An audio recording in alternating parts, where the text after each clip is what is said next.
문 이화발 즉 유사령, 한유, 백꽃이 피었다는 말을 듣고 유사령에게 도계 추창 불능과 도계가 애처로워 건널 수가 없다네. 홍연분분 낙지다. 붉은 복사꽃 어지러이 땅에 떨어져 수북히도 쌓였지. 문도꽉서 천수설 듣자니. 성서편에는 천그루 나무마다 눈꽃이 피었다지. 욕장군 거 취하. 그대와 가서 취하고 싶은데 그대 생각 어떠한가? 감상 1. 오세주. 작자 한유는 당나라 사람으로 자는 퇴지. 시호는 문공이다. 그는 대구 중심의 병려문체를 버리고 자유로운 형식의 고문을 써서 유종원과 함께 당시의 문체를 바꾸었다. 그는 철저한 유학 중심의 사상을 가지고 있어 도교와 불교를 배척하였다. 이러한 그의 영향은 송대 도학의 선구가 되었다. 그의 시는 이러한 그의 산문 정신을 반영하여 여러 가지 소재를 다루어 산문적으로 길게 읊는 경향을 보여주었다. 1구를 보자. 도계 추창불능과 도계가 애처로워 건널 수가 없다네. 장소는 복사꽃 늘어선 개울이다. 이 개울물을 작가는 지나지 못하겠다고 한다. 이유는 애처로워서 지날 수 없다고 한다. 우리는 여기서 궁금하지 않을 수 없다. 왜 복사꽃 늘어진 개울물을 지날 수 없는가? 여러 가지 생각해 볼 수 있을 것이다.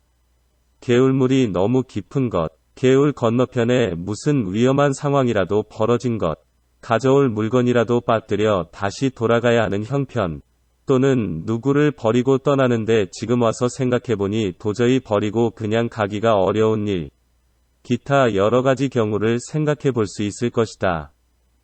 여기서는 복사꽃 늘어선 개울이라는 배경과 애처로워 개울을 건너지 못하겠다는 작가가 처한 문제 상황이 제시되어 있다.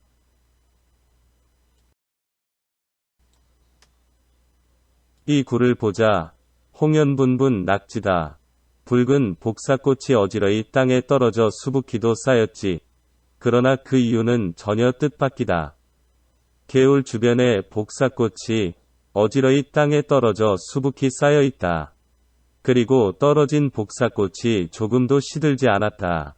마치 나를 위해 뿌려진 것처럼 화려하고 신선한 것이었다. 그래서 차마 그 꽃을 밟고 지나가지 못하겠다는 뜻이다. 더구나 말을 타고 간다면 그 꽃이 말 발굽에 짓밟히게 된다. 그러면 그것이 너무 애처로워 차마 지나가지 못하겠다는 뜻이다. 아주 낭만적인 이유이다. 작가의 감성이 드러나 보이는 구절이다. 악착스런 현실의 합리와 이익의 법칙에서 벗어나는 순간이다. 아름다움과 정이 더 작자를 움직이는 심정이 된 것이다. 여기서는 개울을 건너지 못하는 이유가 복사꽃이 떨어져 그것을 밟고 지나기가 너무 애처로워 차마 지나지 못하겠다는 일구의 문제 상황에 대한 이유가 제시되어 있다.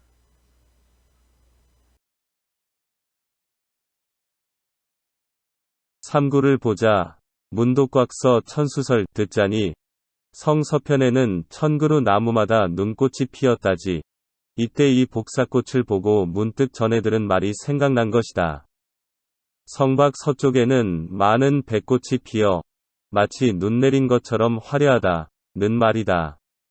여기서는 1, 2에서 조성된 작가의 문제 상황을 해결하는 단서로서 개울 건너 성 서쪽의 배나무마다 꽃이 피어 마치 눈이 내린 것 같다는 소식을 들은 것이 생각났다는 것이다.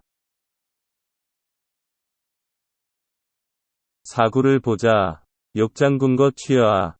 그대와 가서 취하고 싶은데 그대 생각 어떠한가? 백꽃이 눈처럼 활짝 피었다는 말에 작가는 유사증이 생각났다. 그리고 그와 관계된 여러 가지 생각이 떠올랐으리라. 이 개울을 건너면 그대와 만나리라.